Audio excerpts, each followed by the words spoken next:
This is Business Decoded podcast with Ronnie Spellman. An informal chats with top business moguls as they share their stories of failure and success in a fun and relaxed way. Get entertained, educated, and unlock the secrets to success. Welcome to Business Decoded with Ronnie Spellman. I am here with a brand new friend. We've had a couple of meetings, James Rodriguez. James, welcome to the program. Thank you. Thank you for having me here. Now, you're the Assistant Secretary for the United States Department of Labor, focus on Veteran Employment Training Service.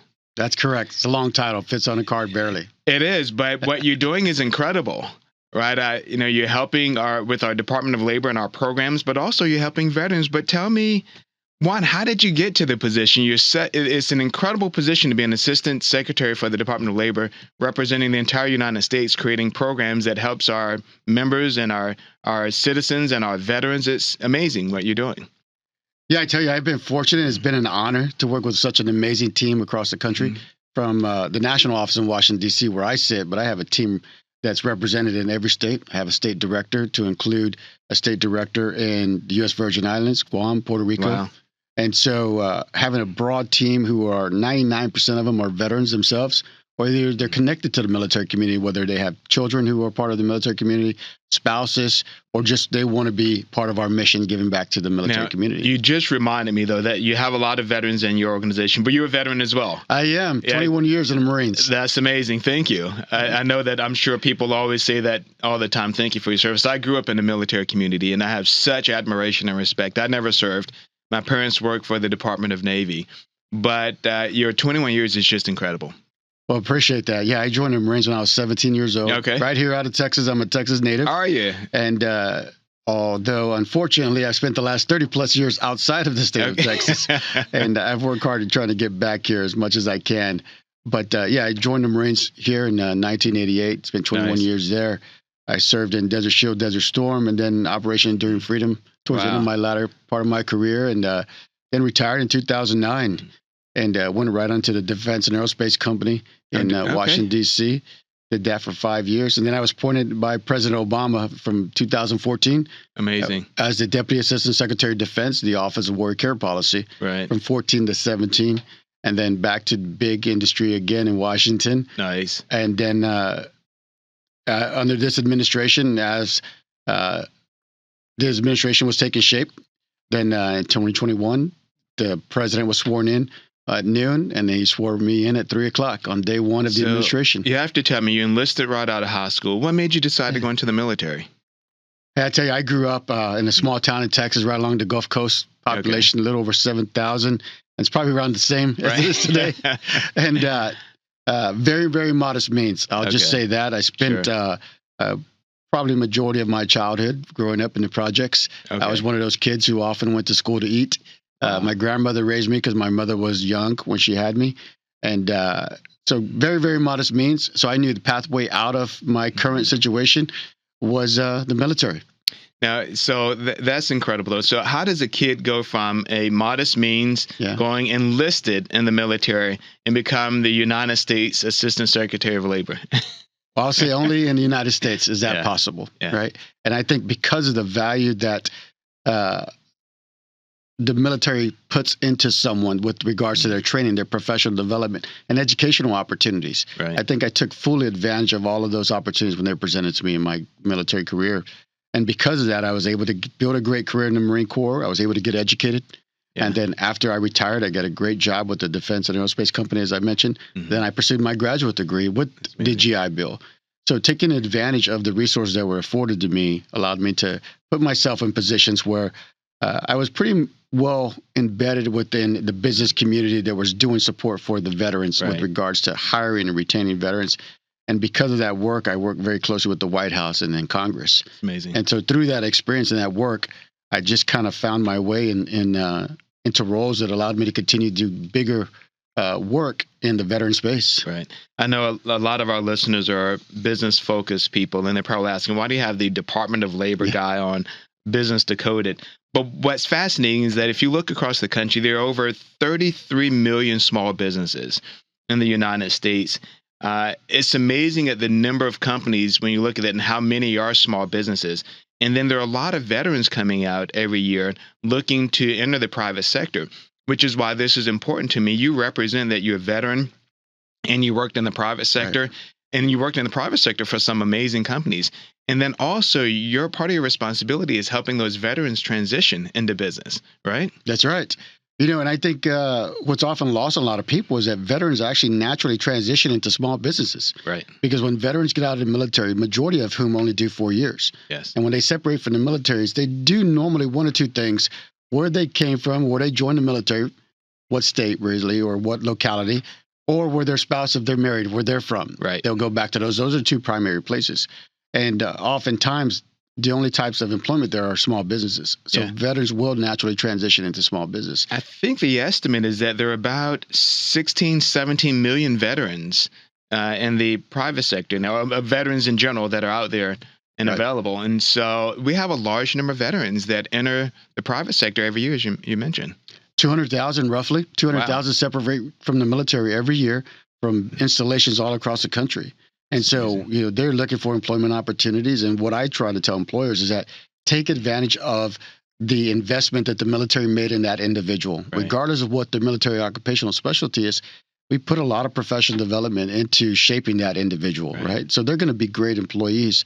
One of the things that's often lost on folks is that if you look at all of the data, the research, Bureau of Labor Statistics will show you that veterans outperform their non-veteran peers. I love it. They stay in an organization longer, so they are able to be retained longer than their non-veteran peers, especially in today's environment where people are jumping jobs oftentimes. Absolutely. Very, very quickly. Veterans will stay in organizations with the right culture fit, the right opportunity, and they get promoted faster. Right. They contribute to the economy at a higher rate. Right. They get educated at a higher rate. So all of those type of things, when you take all of that into account, they're going to make good, solid employees. So it's always good for business to hire a veteran. Well, early in my career, one of my first big jobs, I worked at a large healthcare company. And I traveled the country. I visited Fort Campbell, and I go to Fayetteville, North Carolina, visit our military facilities there. I visit the ones in my hometown in Virginia, from Langley Air Force Base to Norfolk Naval Base and Fort Monroe and Fort Hughes, recruiting for service members that are looking to transition.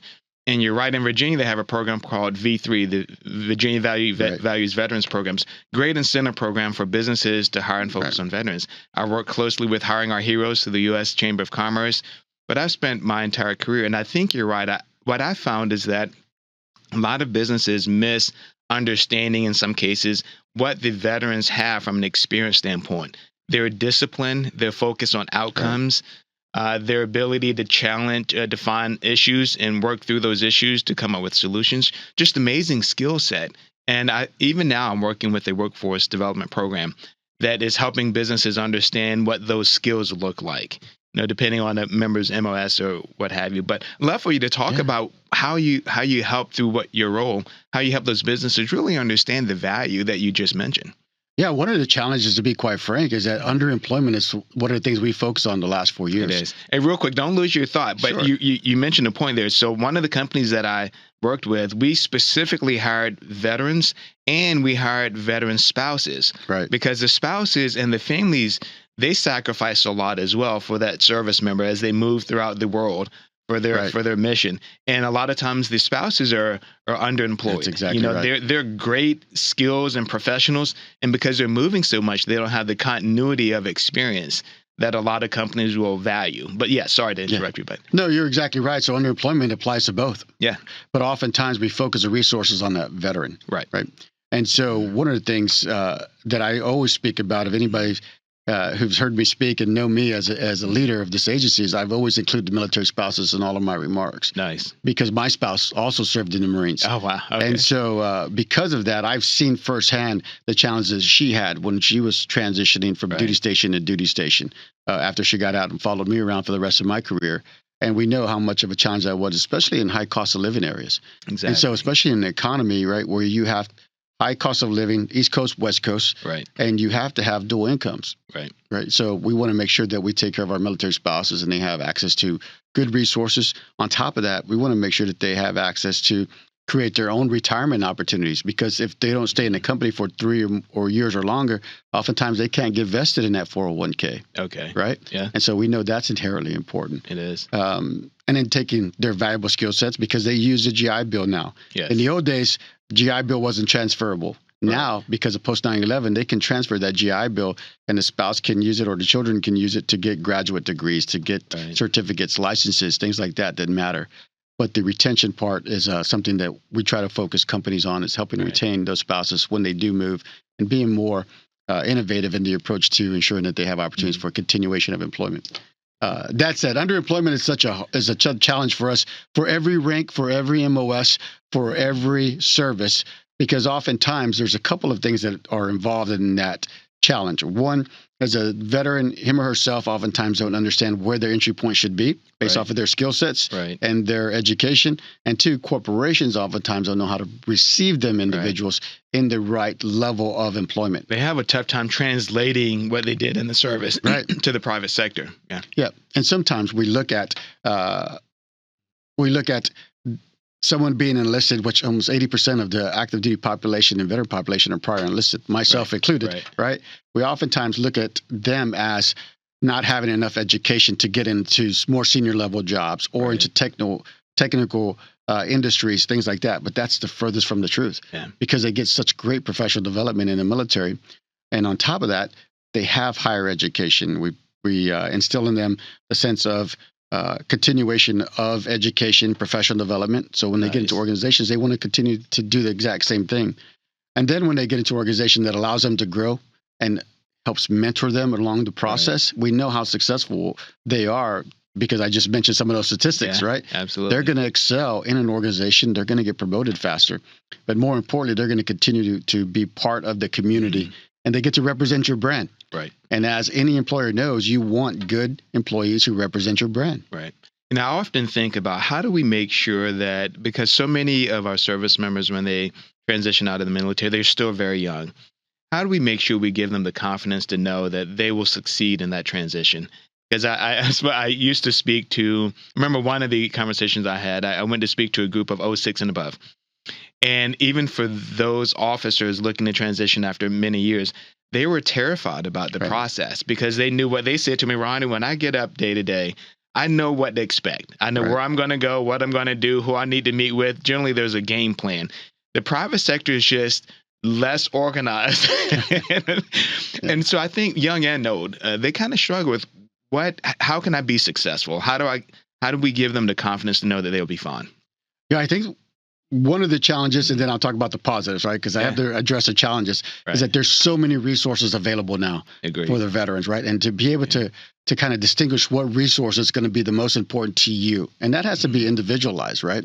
And so we have to figure out what resources can we really leverage to ensure that it's going to help us transition into our next successful career opportunity. Right. That's important, first of all.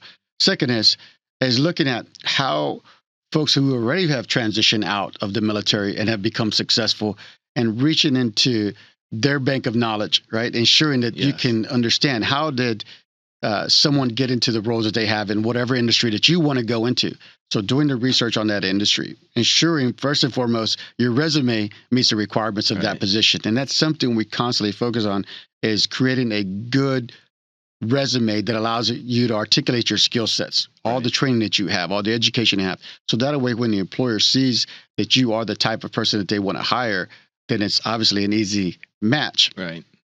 That takes a lot of work, right, on the individual's part, but it also takes a lot of work on the corporation's part to understand the value of that veteran and seeing beyond the education requirements, or seeing beyond what the need is right then and there, but looking at what opportunities exist in the sense of, are we able to bring someone in, train them, develop them, because we know that's what they're used to. And then we've given the right critical skill sets to excel in our organization. They're going to prove that that's exactly what they do. You know, I serve on a board for an organization that is made up of a lot of service members, veterans. Most of them are academy graduates. And I came across them a little over a decade ago before joining their board. And what they tell me, Ronnie, we have so much that we learn in leadership in the military. And so coming out, they worked in private sector. So after 20 plus years in the military, they went in the private sector, had a great career. A lot of them have several master's degrees, but they're out there helping private sector understand what leadership looks like. And now they're into leadership development and coaching. It's incredible to see them operate. They're focused on discipline and outcomes and leadership. And what one of them told me once is, Ronnie, the military has been around for hundreds of years. We've worked really hard to perfect our leadership process, and we're trying to transition that to the military. So I'd love to get your take on the leadership component and the idea, but they're just an incredible group of veterans and leaders in our community and business sector. I think the simple act of saying, I'm used to managing risk, right? That's what happens in industries all the time. When you're meeting market demands, you're looking at the economy of scale, you're doing all these business terms, right? When you talk about all those business terms that we're used to, this is what veterans do every single day when they're separate from the military, but especially when they're on active duty, right? All these components that are not only associated with your one individual job. No veteran does one job while they're on active duty. Everybody does multiple jobs. And so being able to take all of that skill set and put it into an industry is inherently important. Not to mention, again, you highlighted this, right? There's a lot of investment on that individual for that individual, whether they do 4 years or 21 years like myself. You go through all your professional development schools where you're learning how to be a good quality leader. But at the same time, you learn how to be a manager, depending on what your MOS is, right? So you're learning how to do both. Oftentimes, non-military folks, they're learning how to be managers, not necessarily leaders. And when you get someone who served in the military, especially for a longer bit of time, they're learning how to do both. And so they can manage risk, they can manage a team, they can lead a team at the same time, and they understand how to meet mission requirements. I think that's probably the biggest thing that a veteran brings to the workplace is they understand what the mission is, they understand what those critical elements that are involved in meeting that mission are, and they know how to work to that to be successful. Now, and I visited quite a few bases. I was at TACOM out in Michigan recently, and I was in Coronado a few months ago. And then throughout my life, as I mentioned, I've been on a lot of bases. I actually went out on a vessel out of Norfolk Naval Base. It was an aircraft carrier, an amazing experience. But interesting story, I had a young manager in my operation in Southern California. He was not a service member. And he came to my office one day. He's an IT guy. And he said, Ronnie, I can't get the rest of the organization to transition to the software. He was just so upset with the organization in general. And then he says to me, Ronnie, it's life or death. And I had to stop him. I said, look, I've been around a lot of military. I didn't serve, but this isn't life or death. But your point is absolutely right on. You're talking about service members that actually have to deal in very critical situations. So you talk about the risk piece. When you're having to care for a unit where it's critical, the lives are at stake, it's a different process. So, but I always chuckle when I think of that young manager talking about, this software being life or death if we didn't implement it correctly. Yeah, I'll give you an example. I mean, my very first interview when I went to Defense and Aerospace Company. I was still on active duty when I was retired first sergeant and getting ready to retire. I went to my very first interview, and at the end of the interview, they tell me, okay, explain to me why you would be the right program manager for this role. And so what I did is I actually conceptualized for them how we mobilized a deployment, how we actually executed our mission on that deployment, and then how we did the redeployment after we came back. And I talked about how using project management skill sets that I was able to do all of those as a leader of this company, right? It was an infantry company. And so all the things we did in the workups and preparation for deployment, our 7-month deployment, and then post-deployment, all the things that we had to do to ensure that, one, we were adhering to safety requirements. 2, that we were meeting all the mission requirements. 3, we were also, believe it or not, still financially and fiscally responsible because of all the equipment we were responsible for. But at the same time, how we took care of our people and how we met the commander's intent to do our job successfully.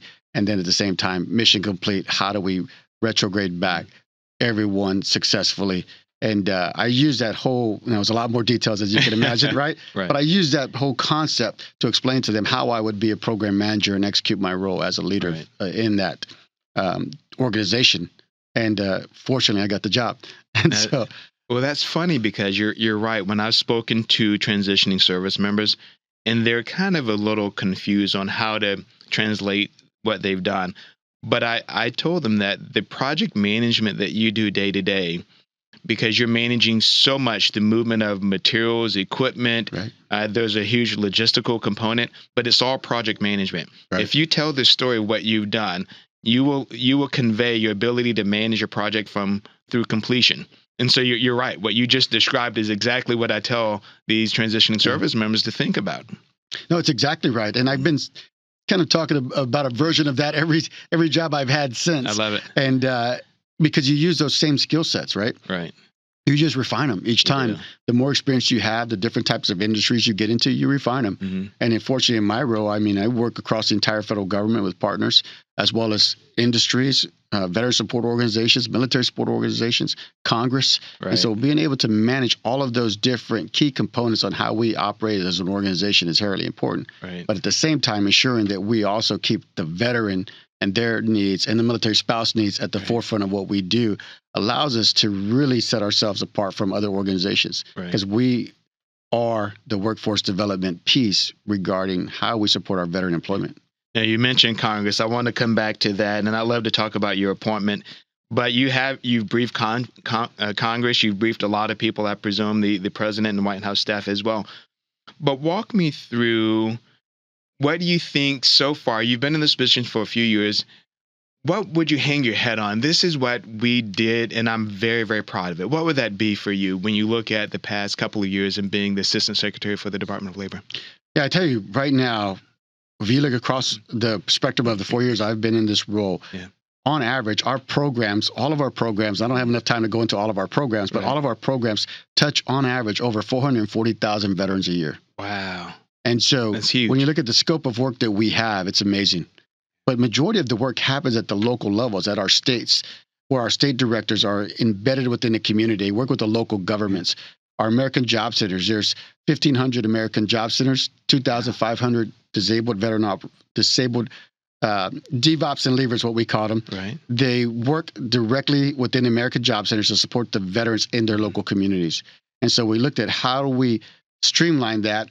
We did a customer experience review of all of our programs when I first came to office, because I wanted to see how we can use human-centered design to ensure that we're meeting the requirements and demands of that veteran. How can we get resources to him or her faster? Nice. And so from a homeless veteran reintegration program standpoint, which is one of our signature programs, we are the employment arm of ensuring that once our colleagues over at the Department of Veterans Affairs get that veteran housed, get them health care, then we come in to get them employment resources. Fantastic. And seeing veterans get employment after they've been, in many cases, homeless for up to, one veteran I met, 15 years. Oh, wow. Other ones, a few years. Women veterans with children. Yes. And looking at how do we get them resources so that way they are able to sustain that employment and sustain that quality of life after they get employed. So getting to see the personal contributions that our team makes on the lives of veterans has been an honor for me. And that's amazing, the work that you've done. It breaks my heart to hear that we could have a veteran homeless for 15 years. Yes. And so I'm glad that you're out there fighting that fight and making sure that we take good care of our veterans in the country. If you had a veteran listening to this program, or maybe a parent or relative of a veteran that's listening to you on this program, what would you tell them if that person needed assistance? Where would you tell them to go? You mentioned having facilities and operations throughout the country. What advice would you give them on where to go to find you and your operation so they can get the help they need?